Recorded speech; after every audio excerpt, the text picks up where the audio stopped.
The contract says you can't lie to me." He leaned back in his chair, eyes glowing faintly.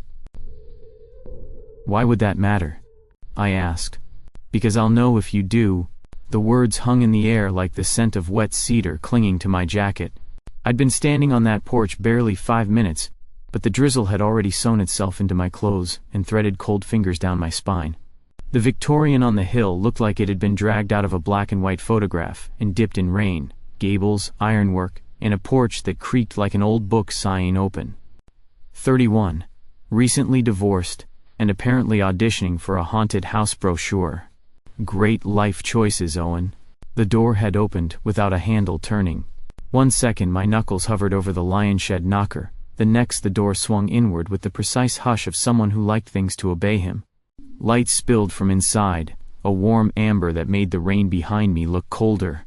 And then, there was him. Silas looked like he'd been drawn with careful hands. Tall, spare lines, a face carved with aristocratic patience, dark brown hair with a subtle sheen that caught the firelight behind him. His eyes were the wrong kind of beautiful. Amber, not quite human, the color you see in old whiskey and newly lit candlewicks. He wore a vest and a coat that belonged to a different century, but fit him like a long-held opinion. "Mr. Ellis," he said, voice low and textured, the kind that made the house seem to lean closer to listen. "Come in. You're dripping." I stepped across the threshold, and the sound of rain softened at once, as if someone was pressing a pillow against the storm. The entry was all polished wood and shadowed corners, the air full of old paper and wood smoke. A grandfather clock ticked somewhere like a patient heart. "You're Silas," I said, because my brain had decided to run on obvious statements only. A smile moved over his mouth but didn't quite reach those amber eyes. "Indeed. I'm afraid the house does not come with towels as an amenity, but I can be persuaded." He gestured to a stand. "Coat?" I shrugged out of my jacket, cheeks prickling from the heat, and hung it up. My reflection flickered in a pane of the hall mirror, and for a heartbeat I could swear the glass breathed. I blinked hard. Divorce brain, or low blood sugar, or both. "This way," Silas said, and the hall yielded to a study that was immediately and aggressively masculine. A massive oak desk, shelves fat with books, oil paintings with suspicious eyes. The fireplace was alive, casting orange across the room. On the desk lay a stack of papers weighted by a bronze inkstand shaped like a quill. The quill looked unnecessary, theatrical, until I noticed the ink was fresh, black as a threat. Silas took the chair behind the desk with an easy economy of movement, like gravity did as he asked. He gestured to the leather armchair opposite. I sank into it and tried not to squeak. He laid a single sheet in front of me. "The lease," he said. "A month-to-month arrangement. There are 2 conditions. That I pay the rent, and don't set the house on fire." I offered. "Those are implied." The corner of his mouth turned. "First, honesty. You will not lie to me. Second, 1 dinner per week. Together." He said together the way some men said confession. I laughed, thin and awkward. "Dinner? What, like a landlord-tenant bonding exercise?" "A ritual," he said, as if correcting my grammar. "This house prefers rituals. They help it settle." "The house," I repeated. "Right." He steepled his fingers. "You just thought, this is insane. But he's hot, and the rent is low." Heat jumped beneath my collar. "That's okay, rude. Honest," he corrected. His gaze held mine, patient, unblinking, and refreshing. The clock ticked, the fire murmured, and somewhere between them, the pressure of the room shifted. It was as if the air pushed against my eardrums, as if the rain on the windows stepped back. The house grew quieter, listening. "About the not lying thing," I said, swallowing. "Is that metaphorical, like no funny business with the landlord? Or not metaphorical?" His voice settled over the room like velvet. "You will find it difficult to lie to me, Mr. Ellis. You may try. But I will know." A perfectly timed shiver traveled up my arms. That's not a normal thing to say. Neither is, "The door opened by itself, but here we are." A pause, and that not smile again. "Tea?" Sure." It came out too quickly. Tea meant time, and time meant my fight-or-flight response could stop embarrassing me. He rose, coiled grace, too controlled for a human slouch, and moved to a sideboard where a silver kettle already waited. Of course it did. The cups were thin china with hairline gold tracing the rims. The steam carried notes of bergamot and something darker, like thunderstorms rolled into leaves. "You really go all in on the ambiance," I said. "What, do you host seances on Thursdays?" "Dinners," he corrected. On Fridays. He poured for me first, then himself, and returned to the desk, pushing the cup gently closer. His fingers were long, elegant, and there was a small pale scar across one knuckle. It looked old, older than the house. I stared at the lease. Why the honesty clause? "Because I don't enjoy games I can't win," he said simply. "And because lying corrodes. It eats houses from the inside. It eats people faster." I made a noise that wanted to be a laugh and failed. "You sound like a therapist who moonlights as a poet." "I have been called worse." He slid a pen across the desk. Not a quill, a fountain pen, heavy and cool. The nib shone like a tooth. I picked it up, and then set it down again. "I should tell you I'm coming off a divorce where the big fights were over coffee mugs and whether my art counted as a job. I need quiet. I need... not drama."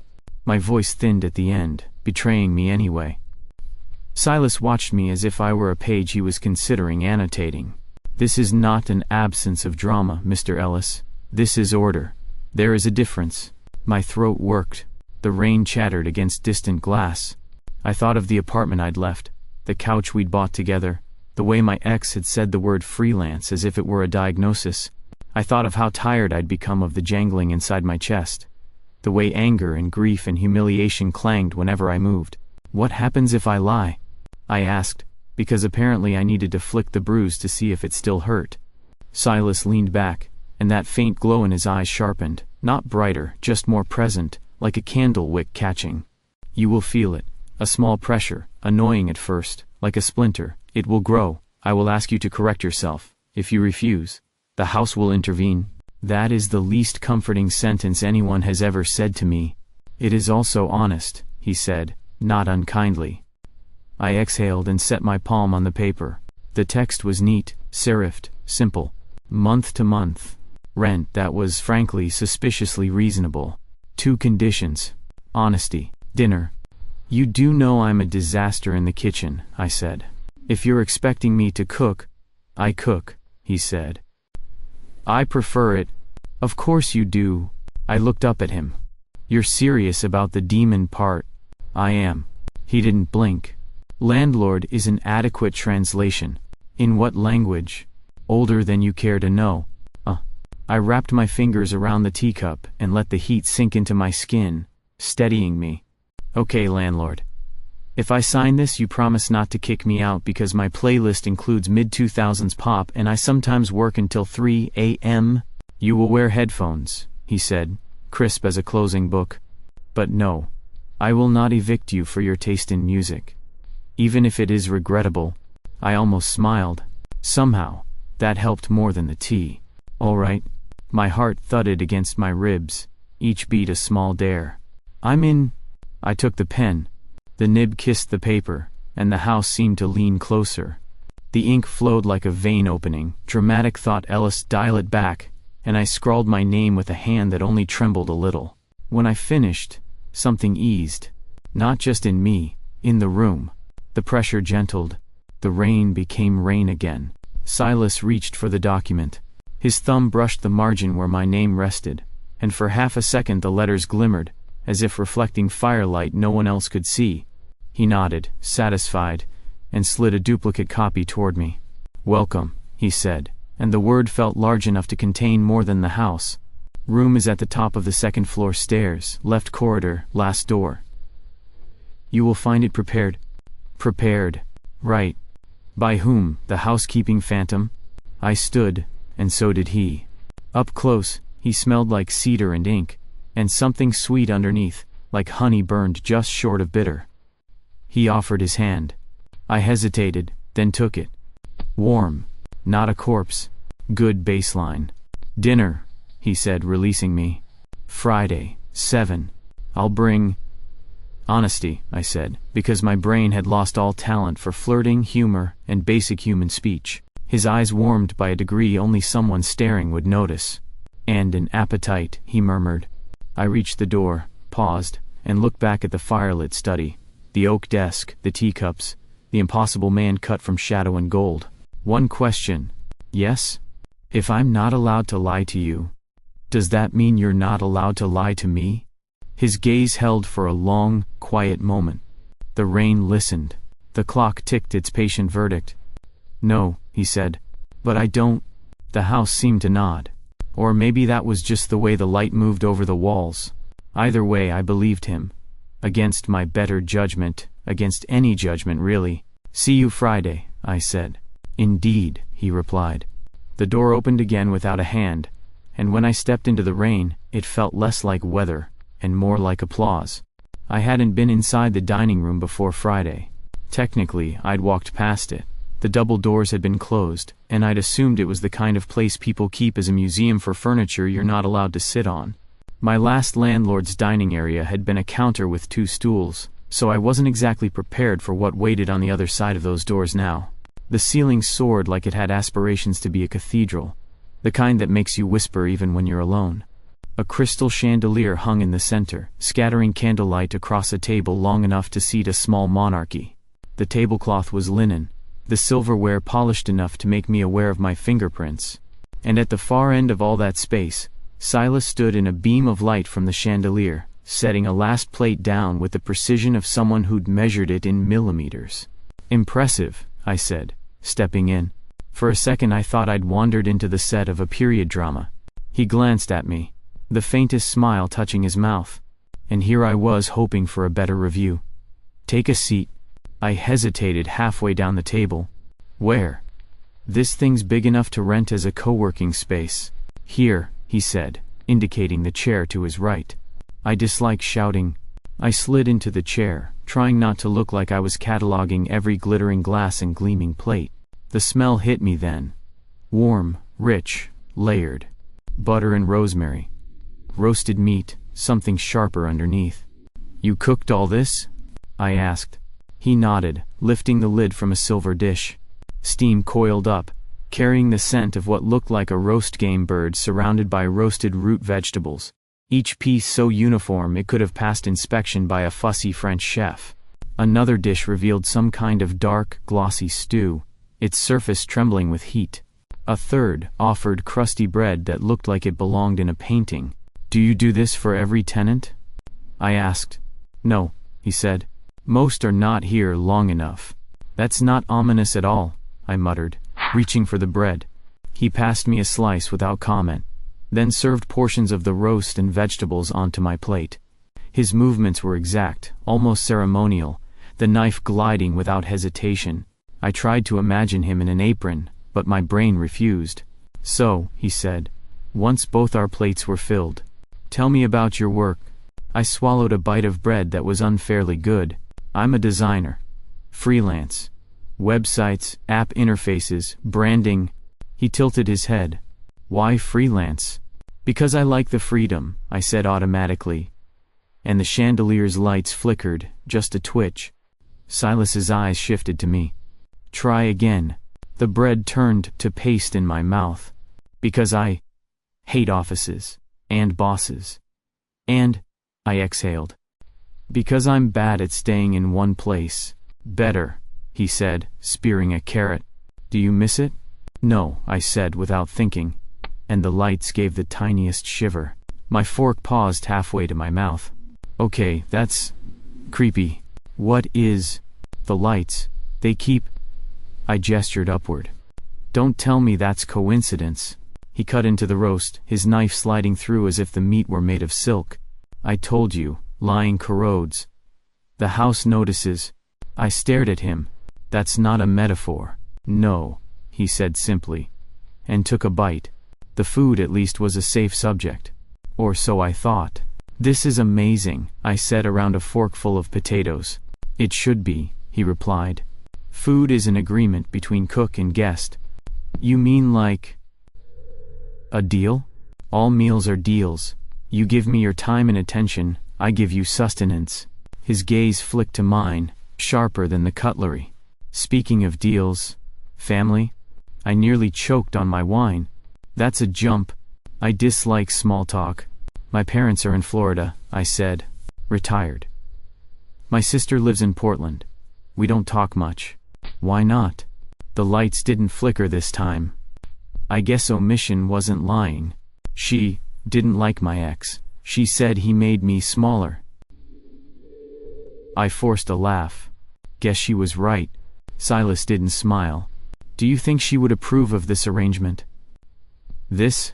I gestured between us. I don't know. She's allergic to anything that sounds like a gothic novel. Pity, he said. She would miss a fine meal. The rest of dinner was an odd rhythm. Bites of food, direct questions, my attempts to answer without setting off whatever was wired into the lighting system. He asked about my favorite color, the last lie I told. My most vivid childhood memory. By the time the plates were cleared, I felt like I'd been interviewed for a very strange job.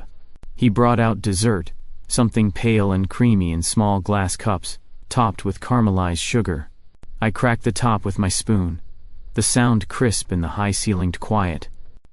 This is... I searched for the word. Ridiculous. Like a restaurant with only one customer. That is the point, he said. To spoil me? To see if you appreciate it. I smirked. And if I didn't? You wouldn't be invited again. I took another bite, letting the sweetness dissolve on my tongue. You really are a demon, aren't you? He looked at me over the rim of his wineglass, amber eyes catching the chandelier's light in a way that made them look molten. You say that, he murmured. Like it's a bad thing. The rain returned like a habit the house couldn't quite break. It stitched itself across the tall windows of the library in fine, steady lines, and the glass shivered now and then as if the whole place were breathing slower, deeper, letting the storm do the talking. I'd come down for water, and the lie I'd tell myself later was that I wasn't looking for him. The library was the only room I hadn't properly explored. High shelves, ladders on quiet brass wheels. A rug you could lose an argument on, and not be found until morning. 2 armchairs sat like patient animals near the windows, facing the fire. The light from the hearth had turned everything honey-warm and forgiving. Silas was in the chair on the left, one ankle over his knee, a book spread in his hands the way some men held weapons. Not a novel. The pages were thick, the edges deckled, ink browned with age. I recognized a few letters, and then recognized that I didn't. The language wandered away from me, and declined to leave breadcrumbs. He didn't look up immediately. The fire did its restless quiet song, and the storm was all percussion. I stood there long enough to feel foolish and then cleared my throat. Couldn't sleep? He asked without turning a page. Couldn't, I said, and the lamps did not flicker, which felt like progress. Thought I'd check if the ghosts were using the good chairs. Silas half smiled. A weather change, subtle and noticeable, only if you were waiting for it. They prefer the window seat. I looked. There was, in fact, a window seat, upholstered, inviting, probably a trap. Right. I'll leave them to it. Water? He asked. Please. He set the ancient book on the little table beside him, and moved like the storm didn't dare argue with him. Poured from a carafe into a cut glass tumbler, and handed it over. Our fingers didn't touch, and somehow that was its own kind of contact. The glass was cool. My mouth remembered thirst. What are you reading? I asked, nodding at the book. Looks older than Florida. A ledger of vows, he said. Partial translations from a monastery scriptorium that didn't survive its final winter. Light bedtime reading. Lies demand to be recorded, he said, resettling into the chair. So do promises. Do they? I lowered into the other chair. It accepted me like a long memory. Because I've broken several promises to myself about not checking email after midnight. That is a vice, he said, not a vow. Feels like a curse. The rain ticked, the fire breathed. My gaze wandered. The books nearest us were a strange assortment. Legal treatises with spines like courthouse steps. Poetry with names I knew and didn't. Cookbooks with splattered margins. I pictured him reading all of them, absorbing different kinds of hunger. Tell me about him, Silas said, as if we were continuing a conversation we'd already started. Your former husband? The question should have made me flinch. It didn't. Or rather, the flinch I did felt like an echo instead of an earthquake. Maybe the house had muffled something. Or maybe I was just tired enough to be honest before I could be careful. He liked to measure things, I said. Hours, invoices, deliverables, average response time. He measured me too. And the math never added up to what he wanted. And what did he want? A guarantee. I huffed a laugh. He used that word a lot. He wanted to know the version of me in 5 years, in 10, that I'd be more profitable than I was romantic. That my art would make sense to an investor. Silas watched, not staring so much as holding still. The lamp nearest him burned without trembling. And he told you this plainly? He didn't have to. He had a tone. I found my own tone to match, flat, efficient. The way my ex's voice went when he was being very reasonable about needing me to be someone else. He called me a hopeless artist once. We were arguing about mugs. Or maybe the mugs were just what the day picked to wear. Silas's mouth tightened by a millimeter. People often make bargains they don't understand, he said softly. They trade delight for certainty, and forget to add the cost of the loss. The words landed in me like weight and warmth together. You sound like you know the exchange rate. I did, he said. Once. The fire popped. Outside, the rain thickened. Or maybe the windows were more honest about it. I shifted, the chair breathing around me. Is that what the dinners are? Exchanges? Agreements, he said. I feed you. You bring your attention. Attention is a currency. You cannot counterfeit it. Tell that to every meeting I've ever been in. I glanced at the carafe. Do you want anything? Tea? He shook his head. I don't drink coffee. I said tea. I also don't drink coffee. I blinked. That's a very specific refusal. It is too human a beverage, he said, completely serious. Coffee is a compromise people make with their own exhaustion. I prefer not to bargain for wakefulness. You do realize that makes you sound unbearably smug. I have been called worse. Silence, but not unfriendly. The kind that holds a place for your next sentence and doesn't rush you to fill it. I stared into the fire until the flames looked like handwriting I couldn't quite decipher. I wanted, I said finally, to be someone he could be proud of without giving up the parts of me I was proud of. That math doesn't work either. And yet, Silas said, you kept solving it. For a while. I scrubbed a hand through my hair, found rain-laced chills still sleeping there from earlier and shook it out. There's a shame to leaving, you know? Like you couldn't make the equation balance, so you failed algebra and marriage all at once. Silas turned his head, and for the first time I thought I saw something like age in his face. Not lines, not tiredness exactly, but the shape of someone who had lived through too many variants of the same mistake. If the formula requires you to vanish, he said, it is the wrong formula. People mistake annihilation for devotion because both are quiet. The lamps did not flicker. My throat did. I told him once that I loved how he moved through the world as if he was already promised whatever he wanted, I said. He told me he loved that I could make anything beautiful, and then he tried to make me practical about it. And you? Silas asked. What do you want promised? I had to sit in the question. The house allowed it. The storm gave me its rhythm to lean on. I want room, I said finally. Not just space. Room. For mess, for failure, for changing my mind, for staying when I could leave and leaving when I should. And I surprised myself. I want the sound of someone listening without trying to fix me. Silas's eyes warmed, not theatrically, not like the flicker I'd seen when I signed the lease. More like coals that had been waiting under ash. Those are expensive wants, he said. I can't afford coffee anymore anyway. A small sound, almost a laugh, escaped him. He leaned back, gaze traveling to the rain. People too often conclude deals in a panic, he said, quieter.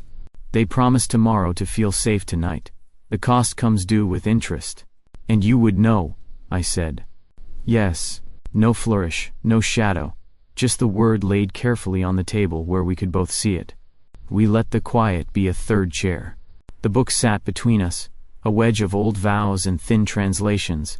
I wanted to ask about his ledger, about the monastery, about how many promises you had to read before you could tell the true ones by touch. Wanted to ask too much. Instead, I cleared my throat. If you don't drink coffee, what wakes you up? Light, he said. Music sometimes. Fresh bread. People who tell the truth. I made a face. So, I'm your alarm clock now. On Fridays, he said. 7. I finished the water and set the glass down, the sound small and exact in the room. Thank you. For the chair. And not making me talk when I didn't want to. And then making me talk when I did. You're welcome, he said. Good night, Mr. Ellis. Owen, I said, surprising both of us. If we're going to do this agreement thing. Silas inclined his head. Owen. The rain didn't stop as I left the library, but it sounded different, less like a habit, more like a choice. Upstairs, in the room that was learning my shape, I lay awake a long time. The shame wasn't gone. Not really. But it had company. And for the first time in a while, the company felt like something I might keep. The stairwell had its own weather. It smelled like boiled pasta, lemon cleaner, and whatever the old radiator exhaled when the heat kicked on at dawn. On Tuesday afternoon, it also smelled like my nerves burning. I'd come down to the tenant's kitchen to make pasta, because my bank account and my dignity had decided carbs would be our shared hobby. The kitchen was a democratic space, white tile, long butcher block counters, a fridge that hummed like it was rehearsing a speech. 2 windows faced the side yard, where a hydrangea bush took the rain like an old pro. I'd just salted water when my phone lit up on the counter. Evan. My thumb hovered. I could have let it ring itself hoarse. I could have. The phone buzzed again, persistent as a mosquito. I answered. Hey, I said, aiming for neutral, landing somewhere near brittle. Owen. His voice had that clean, clipped edge I used to mistake for competence. We need to talk. About what? The mugs? Because I've moved on, he exhaled. About your address. Ice slotted cleanly between my ribs. Excuse me? I had some mail forwarded, he said. It bounced. So I asked around. A pause too casual. I know where you are. What, are you auditioning for a true crime podcast now? Don't be dramatic. I've been patient, but the tax situation is complicated. He let the word bloom like a bruise. If you're receiving under-the-table rental arrangements, I need to know. You know how audits are. They look at everything. My hand tightened around the wooden spoon. The pasta water rolled to a boil, sudden, loud. I'm not, Evan, I'm renting a room. On a lease. Because we're divorced. I'm aware, he said. But you know how appearances are. And frankly, this landlord of yours. The property status is opaque. There are complaints. You've never met him. I'm not talking about personality. I'm talking about compliance. That old reasonable tone. If you won't give me the lease, I'll have to contact the landlord directly.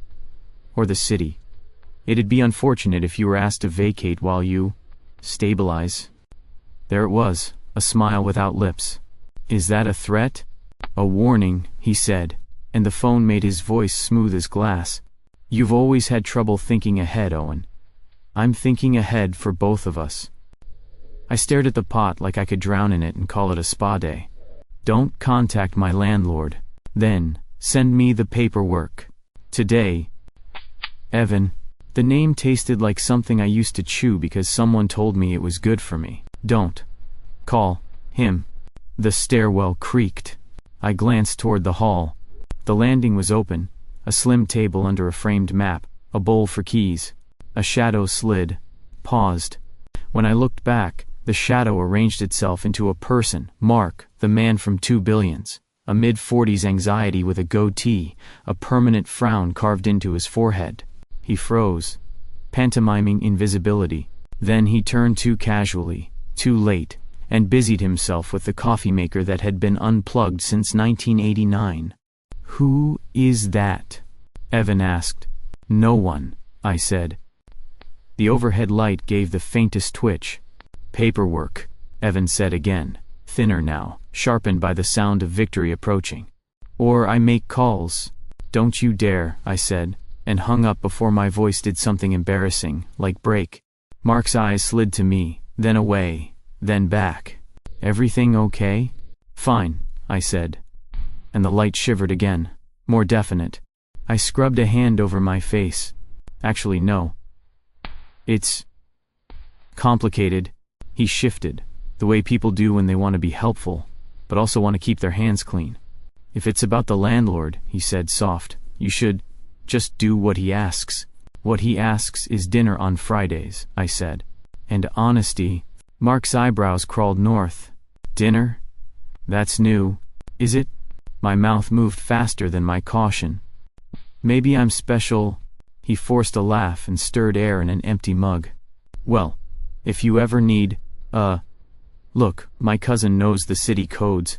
If anyone asks, I didn't tell you, or maybe I did. He frowned at the mug as if it had betrayed him. Anyway, he left with a murmured good luck, footsteps retreating up the stairs like he didn't want them overheard. I finished the pasta with the elegance of a man saving his emotions by oversalting his dinner. Back upstairs, I tried to eat. I tasted nothing. The rain thickened, soft fists against the window. I typed 2 drafts of a text to Silas and deleted both. He wasn't my lawyer. He wasn't. The house dimmed, and then breathed back to its usual light. I realized my jaw hurt. I'd been grinding my teeth again. I slept badly. By morning, the pasta regret had been replaced by a new concern. I could hear Mark on the landing. Rapid words, a whisper argument cadence. I cracked my door a sliver. Just saying, the guy in 3A. Mark's voice rushed. No, I'm not gossiping, he's got an ex who's, look, never mind. Forget I said anything. A reply came, low and unfamiliar, from someone on the phone. Mark sighed. Fine. But if something happens, you didn't hear it from me. I shut my door gently and pressed my forehead to it. I imagined the conversation traveling through a chain of plastic phones, from cousin to clerk to algorithm, to whatever fixer Evan employed when he wanted to break a thing legally. At noon, I found Silas in the hall by the back door, speaking quietly to a florist who delivered armfuls of eucalyptus that made the corridor smell like a clean memory. He signed the slip with a real pen, thanked her, and turned to find me hovering.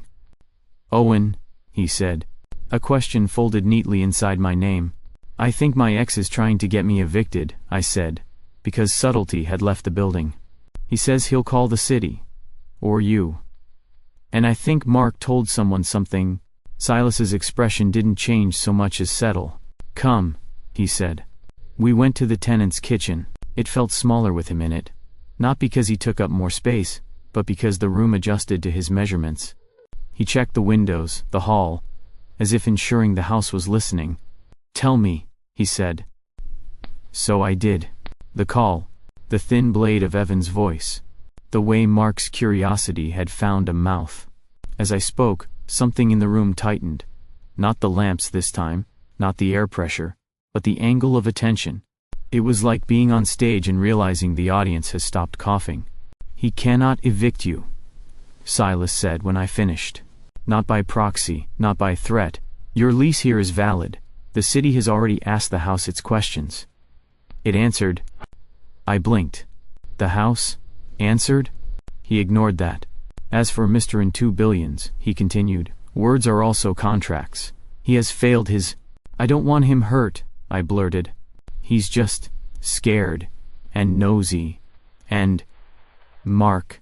Silas looked at me a long moment.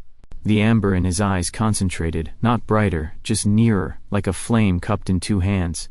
I am not in the business of hurt, he said quietly. Correction is not pain. The kitchen door creaked. Mark stood there, halfway in, halfway out, holding a grocery bag that rustled as if it knew it was the wrong accessory for this scene. He saw Silas and stopped. Oh. Hi. I, needed. He lifted the bag helplessly. Bananas. Silas didn't move. He didn't raise his voice. He didn't even lift his chin. He only looked at Mark, and whatever he set in his gaze was not for me. The room didn't change temperature. The lights didn't flicker. But something else shifted, like the axis a compass needle uses remembering where north is. Mark's face opened in a small, startled way, like a boy caught mid-cheat who suddenly remembered the teacher's name. "Mr. Lark," Silas said, and the name arranged itself into the exact shape of the man who wore it. "Do you have something that belongs to Mr. Ellis?" Mark swallowed. "No. His eyes darted to me, then back and then down, like the floor had become very interesting. "I might have said a few things. I mean I did, but I didn't think." "Thinking is also a contract," Silas said. "You make it with yourself before you speak." Mark's mouth worked. The grocery bag rustled. He looked smaller, not broken, less inflated. The kind of small that could be folded and put away for later. "I'm sorry," he said to me, the words unpracticed and therefore honest.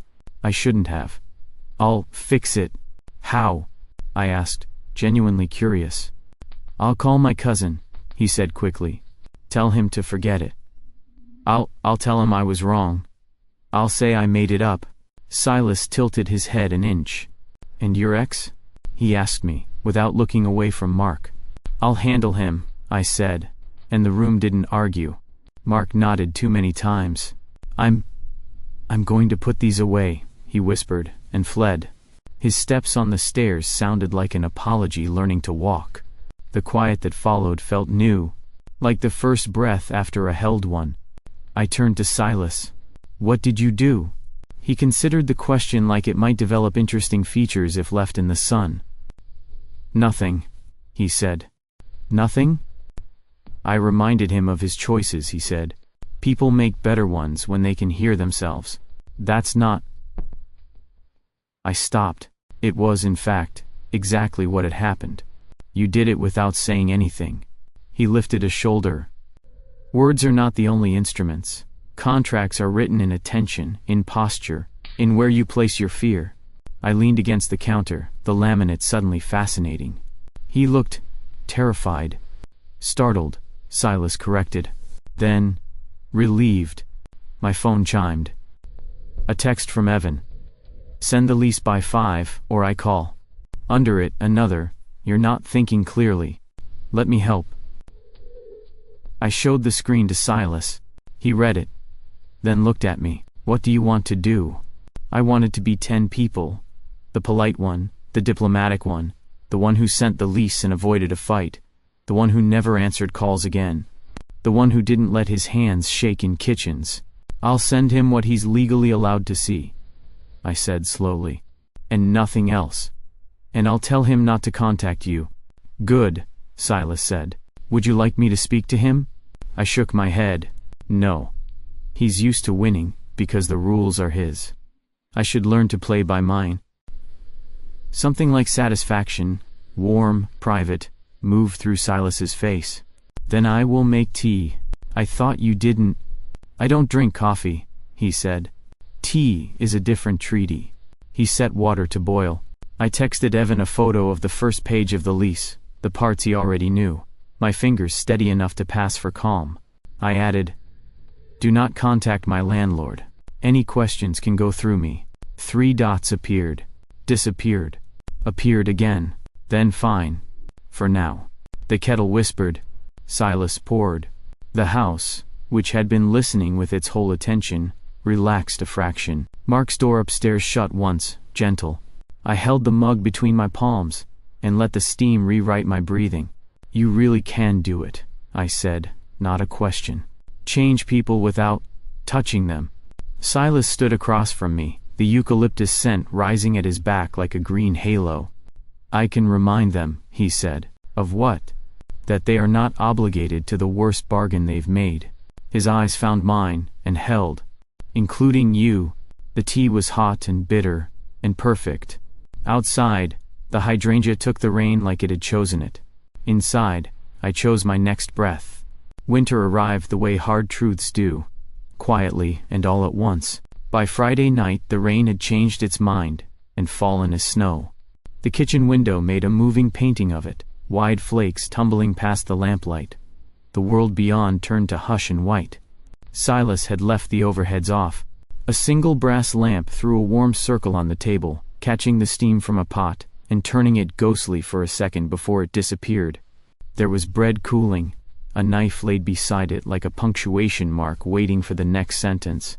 The eucalyptus he'd ordered earlier in the week had dried into a green that sounded like the word keep. "Tea?" he asked. "Yes," I said, "because I was learning the treaties of this house." He poured. The china ringed softly against the saucers, domesticated thunder. "You said once you don't bargain for wakefulness," I said. "Is that a demon thing? Or a you thing?" He set the teapot down. Both. The silence that followed was companionable. My phone, for once, was face down. The kettle hissed to itself and then forgot why. The storm leaned into the window and didn't complain. He looked different in this light. Less sculpture, more man. The amber of his eyes was gentled to brown. His hair had surrendered its shine to the lamplight. He could almost have passed for ordinary, except the room kept arranging itself around him, as if its angles remembered where he liked them.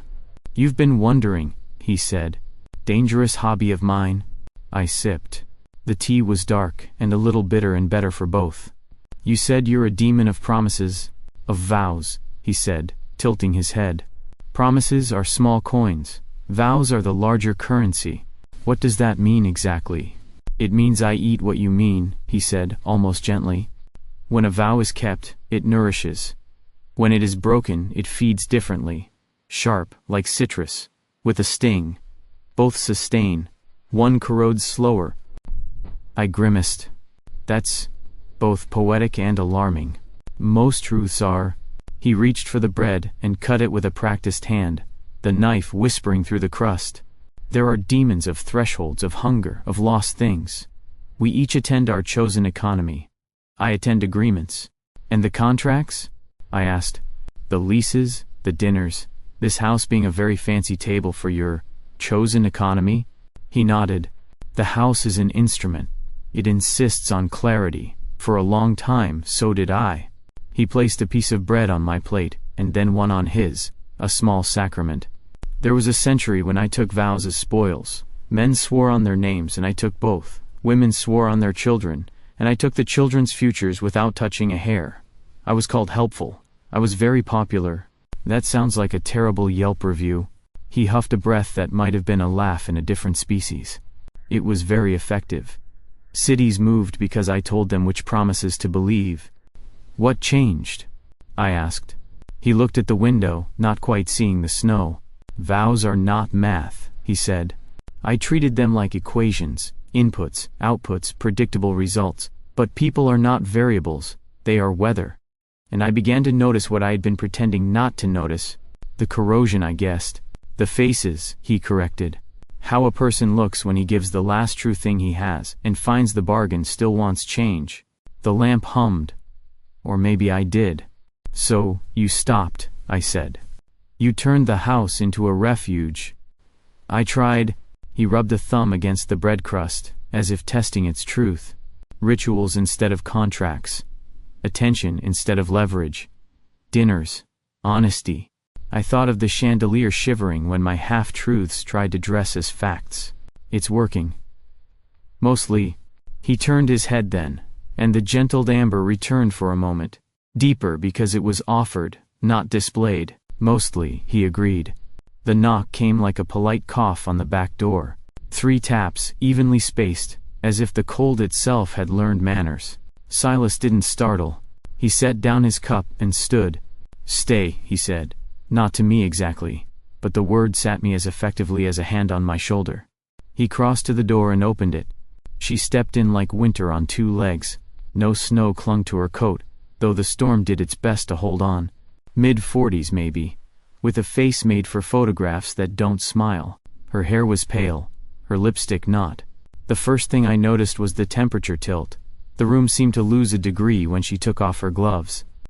The second thing I noticed was her eyes. They had no color I could name. "Silas," she said. Her voice put frost on the syllables. "You look well." "Eveline," he said. And the way he shaped the name let me know he had once liked the taste of it. "You're late." "Snow," she said, as if making a joke she didn't expect us to find funny. She didn't look at me. She did notice me. I felt catalogued and shelved in a neat category called material. Silas did the ritual of hospitality, because he knew it mattered. Tea? I don't drink it, she said, and the refusal was not personal. Nothing about her was. But we can play at civility, if you like. We are already playing at it, he said. What do you want?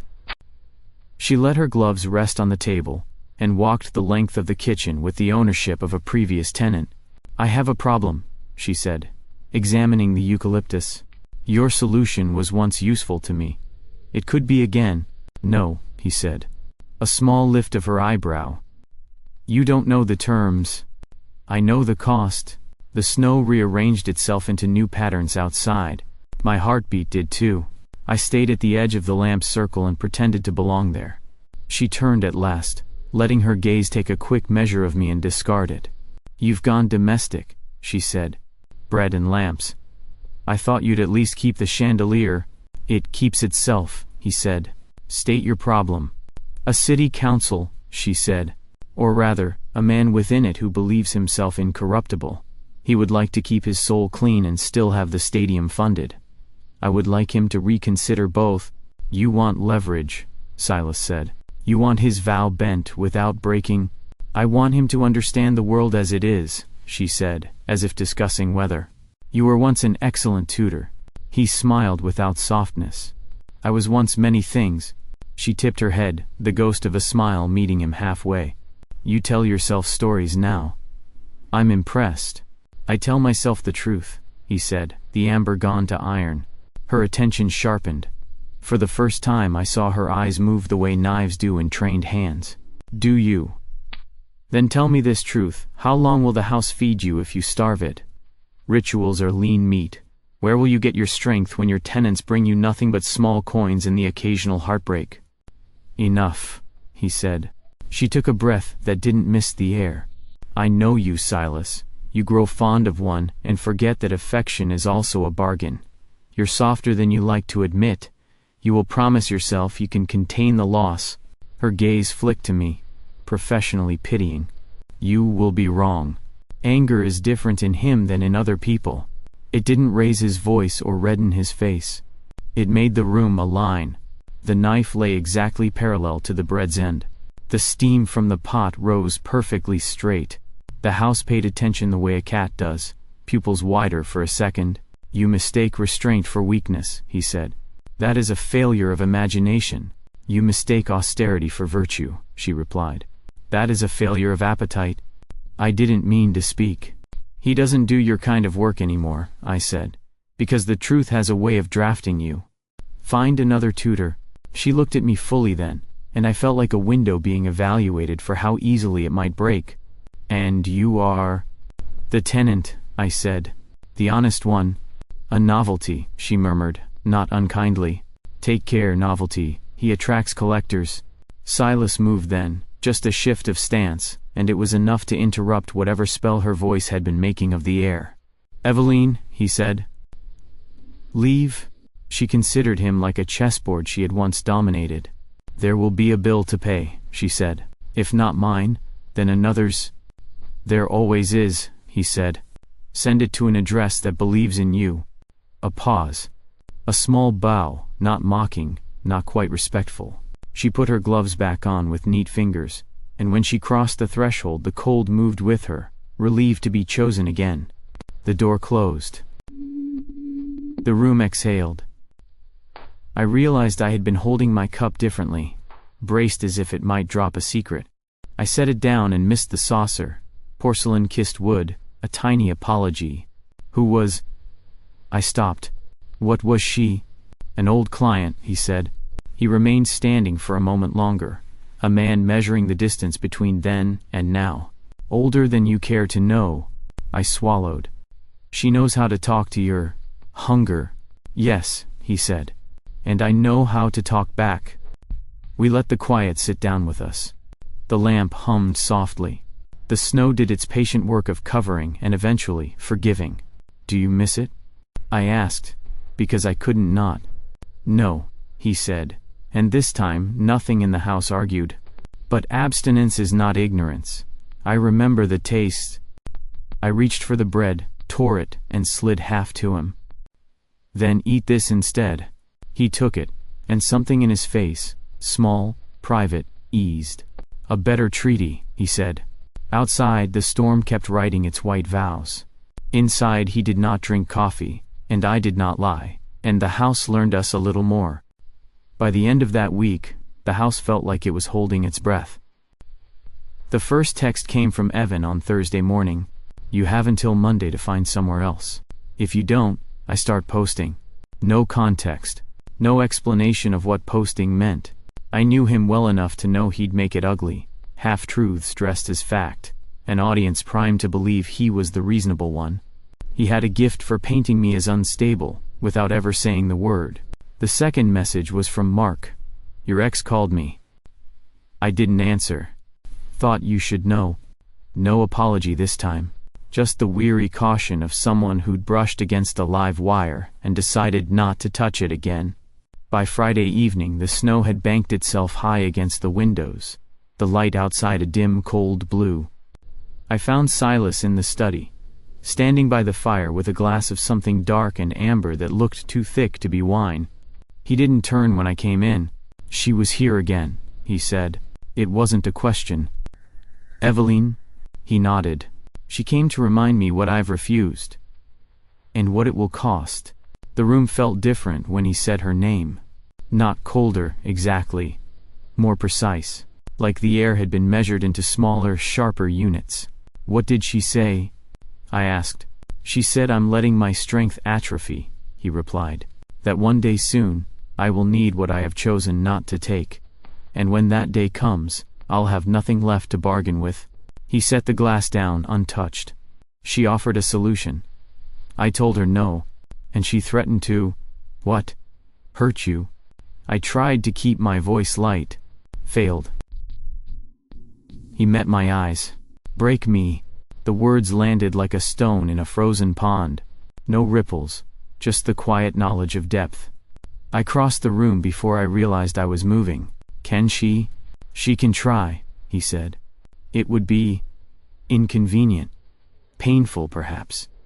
If she took my contracts from me, one by one, it would weaken the bond between the house and myself. Enough of them gone, and... His gaze slid to the fire. I would not be able to stay here. Or here. He tapped the back of his hand once, softly, as if checking that it still belonged to him. It took a second for the meaning to settle.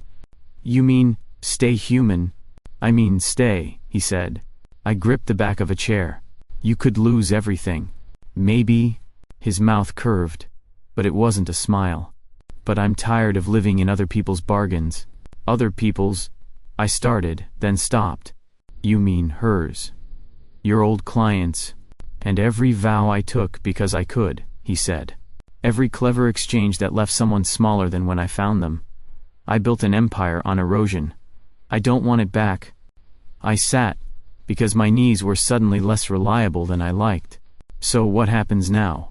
She just picks them off until there's nothing left. She will try, he said. She may fail. She may find better prey. But she will not stop because I asked nicely. The fire cracked, sending up a spark that vanished before it landed. And me? I asked. Where do I fit in your empire of erosion? You are not a contract in the way she understands them, he said. You are... He stopped, and for the first time since I'd known him, the silence between his words seemed less like composure and more like uncertainty. Say it, I said. You are the one I do not want to lose, he said quietly. Something unspooled in my chest, hot and unwelcome, because it was exactly the kind of sentence you can't file away neatly. Then let's make sure she can't take me. His brow furrowed, like I'd just suggested we paint the walls neon. How? Cut the others loose, I said. All of them. Leave one contract. Mine? He blinked, slow and deliberate, as if translating my words into a language he trusted. Do you have any idea what that would do? Apparently, I said. You just told me. It would hurt, he said. More than you think. The house would have less to anchor itself. we would have less to anchor ourselves. Then we make the one we keep strong enough to hold. My voice was steady. I was almost proud of it. He studied me like a map he wasn't sure he'd drawn. And what would you want in return, Owen Ellis? I almost laughed. Dinner on Fridays, honesty. The same deal we already have. That is not enough, he said. It's enough for me, I said. I'm not asking you to owe me more than you can afford. I'm asking you to bet on the thing you said you didn't want to lose. The wind rattled the window, impatient. He came around the desk and stood in front of me, close enough that the lamplight reached the flecks in his eyes. If I do this, he said, you understand, Eveline will see it as a declaration. She will try harder. Good, I said. Then at least we'll know what we're fighting. A slow exhale. You speak like someone who has already lost and survived it. I have, I said, and the truth felt heavier than the chair under me. But I'm not interested in losing you the way I lost him. For a moment, neither of us moved. The fire filled in the space between our breathing. Then he stepped back, the smallest retreat. If we do this, he said, it will be on my terms. The cut must be clean, the vows released without spite. Otherwise the backlash will make Eveline's threats look like weather. Fine, I said. Your terms. But my choice. The corner of his mouth shifted, not quite into approval, but close. Then tomorrow, he said. At dawn. That is when the house is most willing. I stood, because I needed the movement. What do I have to do? Nothing, he said. Just be here. And keep the bargain you've already made. I nodded. The fire cracked again, as if signing off. He picked up his untouched glass from earlier, and set it in the sink, as if that too was part of the ritual. As I left the study, the house seemed to straighten around us. A quiet acknowledgement that a decision had been made. Upstairs, the snow pressed close to the windows, a curtain against the rest of the world. In my room, I sat on the edge of the bed, and thought about all the contracts he would release in the morning. Names and faces I'd never see, promises I'd never hear, ties cut so we could keep one. The idea scared me. It also felt like the first thing in a long time that was entirely mine to give. Downstairs, somewhere between the fire and the storm, Silas was waiting for dawn. And so was I. The house was quiet in a way I hadn't heard before. Not the usual winter quiet, thick snow pressing against the windows, muffling the street beyond, but something deeper, older. It felt like the moment after an argument ends, when the air still remembers the shape of the voices but chooses not to carry them anymore. We stood in the entryway, just inside the front door. The light was low, the kind that came more from firelight down the hall than from the fixture above us. The floorboards had that faint scent of polish and cold air, like the house had taken a long breath, and was exhaling it slowly. It's done, Silas said. I hadn't seen him perform the ritual itself. He'd asked me to wait in the library while he went from room to room, untying knots I couldn't see. It hadn't taken long, but when he came back, his shoulders were lower, his steps quieter. Now, standing in the same place where I'd signed his strange lease weeks ago, I saw the absence in him before I heard it in the house. All of them? I asked. He nodded once. Every contract but one. The weight of that settled between us, not heavy exactly, but definite. How do you feel? As if I've set down a stone I'd been pretending was a part of my spine, he said. Lighter. But, aware of the gap. I hesitated. Do you regret it?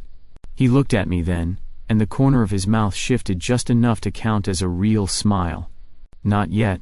He reached into his coat, and brought out a single sheet of paper. Not the old ornate parchment from before, just plain white, the kind you'd feed through a printer, with a single line typed neatly in the center. Stay. And be honest. No other clauses. No subtext in fine print. Just that. He held it out to me. If you want it. I took it, my fingers brushing his. That's it? That's it, he said. A contract written so even you can't find a loophole. I laughed, short and warm. And if I sign, you're stuck with me? His eyes warmed a shade. If you sign, I'm choosing to be. I read it again, though there was nothing to puzzle over. And be honest, Somehow it felt bigger than the pages and pages I'd signed before. I took the pen he offered and wrote my name slowly, the ink steady under my hand. When I slid the paper back, he set it aside carefully, as though the table itself was part of the agreement. Then he stepped closer. We were standing almost exactly where we'd met, me dripping from the rain, him framed by firelight from the study. The memory was so sharp I could almost smell the wet cedar from my jacket again. Only now the air between us didn't feel like a threshold. It felt like something I'd already stepped into. His hand came up, fingers brushing my jaw like he was testing the idea before committing to it. "Owen," he said. My name shaped like a decision. I didn't move away. The kiss wasn't the sudden, cinematic kind. It was deliberate, like everything else he did. Measured so I could feel every inch of the choice. His mouth was warm, the kind of warmth you only notice after you've been cold too long. It was careful, but not hesitant. And when it broke, I had the distinct and inconvenient thought that we'd just written another contract without paper. I exhaled, a little unsteady. "So, does this mean my rent is going up?" That earned me a real smile, sharp at the edges, but soft in the middle. "No," he said, "but dinners are now every night." I tried for a comeback, but the truth was, I didn't want one. Every night sounded fine. Outside, snow fell in slow spirals past the street lamp. Inside, the house seemed to approve. Floorboards easing, the walls settling as if they'd been listening and finally decided to rest. The quiet wasn't empty anymore. It was full of something we'd both chosen. I glanced toward the staircase. "You think the house will like this new arrangement?" "It already does," Silas said, with the kind of certainty you don't argue with. "It likes vows kept." "And you?" I asked. He met my eyes. "I like the company." We stood there a while longer, the door behind us, the whole of the house ahead. The lamp hummed softly. The air smelled faintly of eucalyptus and whatever bread he'd baked earlier, though I couldn't remember him actually putting it in the oven. Maybe that was the house too. When I finally turned toward the stairs, Silas didn't follow right away. He stayed where he was, one hand resting lightly on the table beside the new contract, as if making sure it stayed real. Halfway up, I looked back. 7 o'clock? His smile deepened. 7. And every night after, the house made no sound, but I could have sworn it was keeping time.